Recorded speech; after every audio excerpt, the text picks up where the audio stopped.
Hi hello മക്കളെ, അപ്പം എല്ലാവർക്കും ഒരിക്കൽ കൂടി എൻ്റെ ഈ കൊച്ചു യൂട്യൂബ് ചാനലിലേക്ക് സ്വാഗതം. എൻ്റെ ഈ യൂട്യൂബ് ചാനൽ നിങ്ങൾക്ക് ഇഷ്ടമായ എന്നെ സപ്പോർട്ട് ചെയ്യാനും ഫോളോ ചെയ്യാനും മറക്കല്ലേ.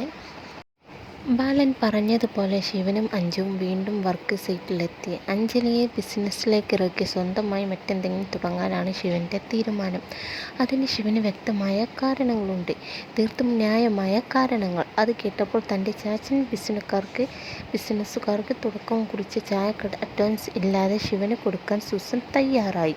അതോടെ അവിടെ ചായക്കട തുടങ്ങുക എന്ന തീരുമാനത്തിൽ ശിവൻ ഉറച്ചു നിന്നു. അഞ്ജുവിനോ ബാലനോ ഒന്നും തന്നെ ആ തീരുമാനത്തിൽ നിന്ന് ശിവനെ മാറ്റാൻ കഴിഞ്ഞില്ല. ഉറച്ച തീരുമാനത്തോടെയാണ് ശങ്കരനോട് പറയുകയും ചെയ്തു. എങ്കിൽ പിന്നെ എൻ്റെ പ്രാർത്ഥനകൾ ഒപ്പമുണ്ടാവുമെന്ന് ശങ്കരനും പറഞ്ഞു. അതുവരെ ആയിരുന്നു കഴിഞ്ഞ ദിവസത്തെ എപ്പിസോഡ്. രാത്രി ബാലൻ കുറച്ച് നേരത്തെ തന്നെ കടയിൽ നിന്നും തിരിച്ചെത്തി. അത്ര സന്തോഷം പോരായിരുന്നു. ഹരിയും ശിവനും പോയ കാര്യം എന്തായി എന്നൊക്കെയുള്ള ടെൻഷൻ ബാലൻ്റെ മുഖത്തുണ്ട്. നേരെ അടുക്കളയിലേക്ക് പോയ ബാലൻ ദേവിയോട് അവരെന്തെങ്കിലും പറഞ്ഞോ എന്നൊക്കെ തിരക്കി.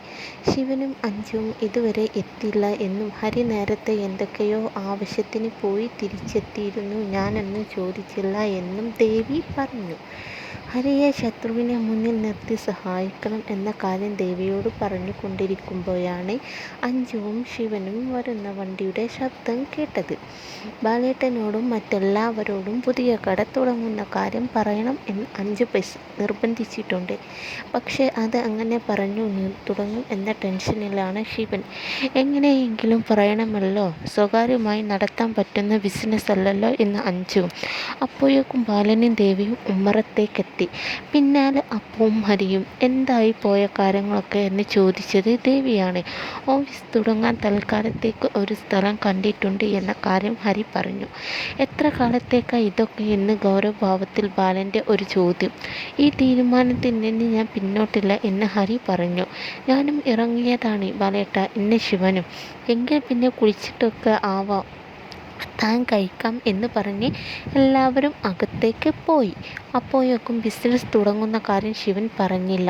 മുറിയിലേക്ക് പോയ ശിവന് പിന്നാലെ അഞ്ജുവും പോയി.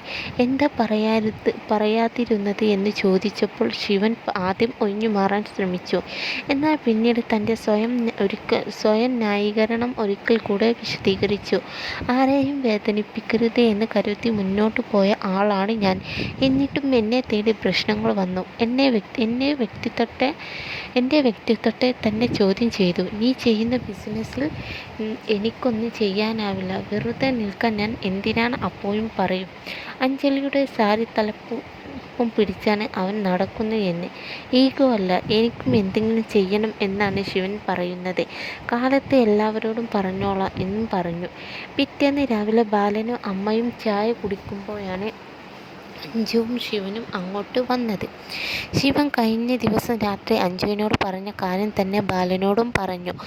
വിനീതമായിട്ടാണ് പറഞ്ഞത്, പക്ഷെ അതിലൊരു താക്കീതും ഉണ്ടായിരുന്നു. വല്യേട്ടൻ എന്നെ പിന്തിരിപ്പിക്കാൻ ശ്രമിക്കണ്ട, ഏട്ടൻ പറഞ്ഞാലും ഞാൻ ഈ തീരുമാനത്തിൽ നിന്ന് പിന്മാറില്ല എന്ന് വളരെ വ്യക്തമായി പറഞ്ഞതിന് ശേഷം അഞ്ജുവിനെയും കൂട്ടി ശിവൻ ഇറങ്ങി. ബാലന് അത് വലിയ പ്രശ്നമായി. അതിന് കിടന്ന് തുള്ളാൻ തുടങ്ങി. പറമ്പിൽ പോയി കുഴിയെടുത്ത വാഴയ്ക്ക് തന്നെ വീണ്ടും കുഴിയെടുത്തു. എന്തിനാണ് ദേഷ്യപ്പെടുന്നത്? അവരുടെ കാര്യം അവർ സ്വന്തമായി നോക്കട്ടെ എന്ന് ദേവിയും പറയുന്നു.